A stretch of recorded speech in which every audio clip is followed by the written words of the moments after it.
Pemirsa, Mahkamah Konstitusi beberapa waktu lalu mengeluarkan putusan terkait pemisahan pelaksanaan pemilu dan pilkada. Dari putusan tersebut, partai politik akan menyusun ulang strategi dan siap menjalankan instruksi dari pusat.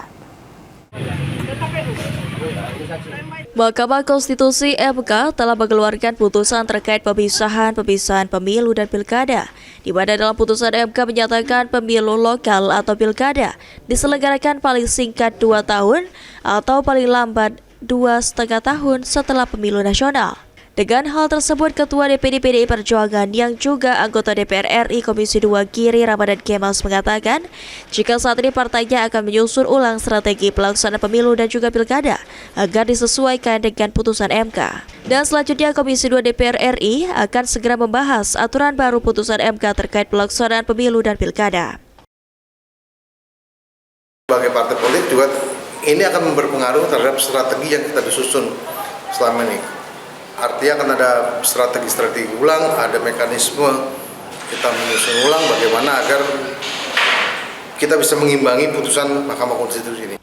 Sementara itu, Sekretaris DPW Nasdem Sumsel Nopianto mengungkapkan jika partainya saat ini menunggu instruksi dari pusat sambil mempelajari isu putusan terkait putusan MK pemisahan pelaksanaan pemilu dan pilkada. Kader Nasdem akan mempelajari dulu ya terkait dengan isi keseluruhan daripada putusan Mahkamah Konstitusi itu.